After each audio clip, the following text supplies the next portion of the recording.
They didn't ask if I wanted to get married. They didn't even ask. If the idea terrified me, my father just stood at the head of the dining table, palms flat, eyes cold, and said the words that sealed my future. "ULL marry the Chancellor's daughter. It's the only way to save our name."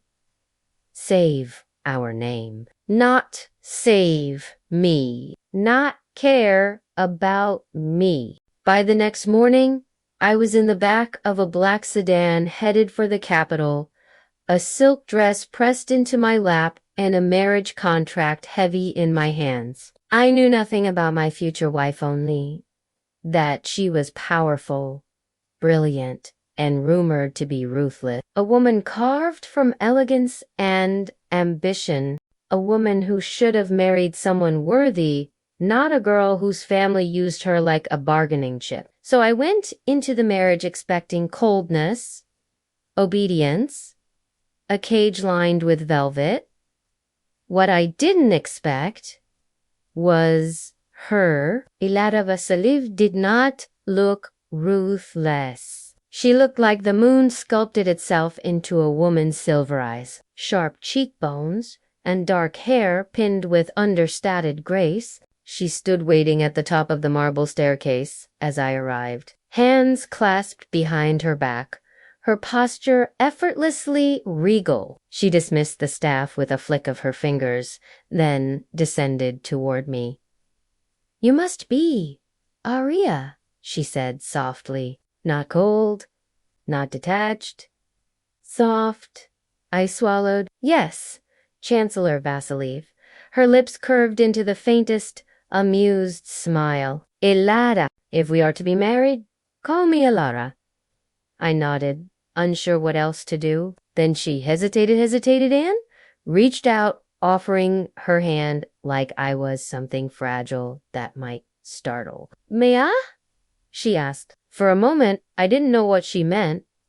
Then I realized she was simply asking to take my hand. No one had ever asked me for anything gently before. I nodded again. Her fingers wrapped around mine, warm, steady, and something in my chest tightened painfully. The wedding was small, political, and painfully formal. But Elara never let go of my hand once. When we exchanged vows, her voice was calm, but her eyes, they held something like sincerity, like she actually meant the promise to protect me. I tried to keep my expression blank. This wasn't real love. This was duty, a contract. But later, when we were alone in the quiet luxury of our shared suite, she surprised me again. "You are safe here," she said, not looking at me looking out the window, as if afraid I'd misunderstand her intention. "Whatever arrangements brought you to me, I will not force you into anything." I blinked. "You don't want a marriage." She turned, silver eyes meeting mine with startling intensity. "I want a partner who wants to be here, not someone dragged to me by political necessity." I couldn't speak for a moment. No one had ever cared what I wanted. Elara took a slow breath. "If you ever feel uncomfortable, if you need space, if you simply want me to step back, tell me. I will honor it." My voice cracked. "Why?" Her expression softened in a way that made my knees weak. "Because you are my wife," she said quietly. "Not a bargaining piece. Not a debt repaid. You are someone I intend to cherish." Cherish? No one had ever used that word for me before. Days passed. Then weeks. And Elara kept every single promise she made. She had breakfast ready every morning, tea made exactly the way I preferred, because she'd somehow asked the staff without embarrassing me. She walked me through the estate, pointing out sunrooms she thought I'd like. and gardens, she said, were mine to redesign if I wanted. And whenever I spoke, she listened. Fully. As if my thoughts mattered more than the entire political sphere she commanded with a single speech. One evening, I found her waiting in the library, sitting with a book untouched in her lap. "I got you something," she said, almost shyly. It was a necklace, simple, delicate, a thin chain with a small moonstone pendant.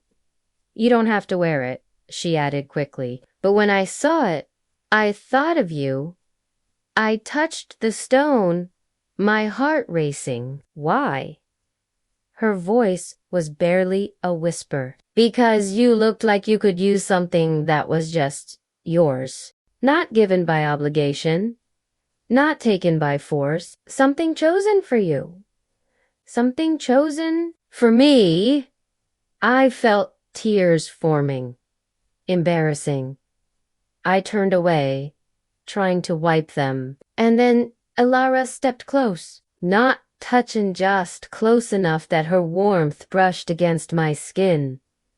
"Aria," she murmured. I faced her. Her hand rose slowly, giving me all the time in the world to pull away. When I didn't, her thumb brushed a tear from my cheek. "I would never hurt you," she said, her voice a vow. "You are something precious to me." My breath caught in my throat. "Why?" I whispered for the second time, needing to understand. Her answer was simple, and it broke me open, because the moment you stepped into my home, I wanted to be someone worthy of you. My heart cracked open like sunlight breaking through clouds. For the first time, I reached for her hand on purpose. I initiated the touch. "Elara," I whispered, my voice shaky but sure. "I think I want this marriage to be real."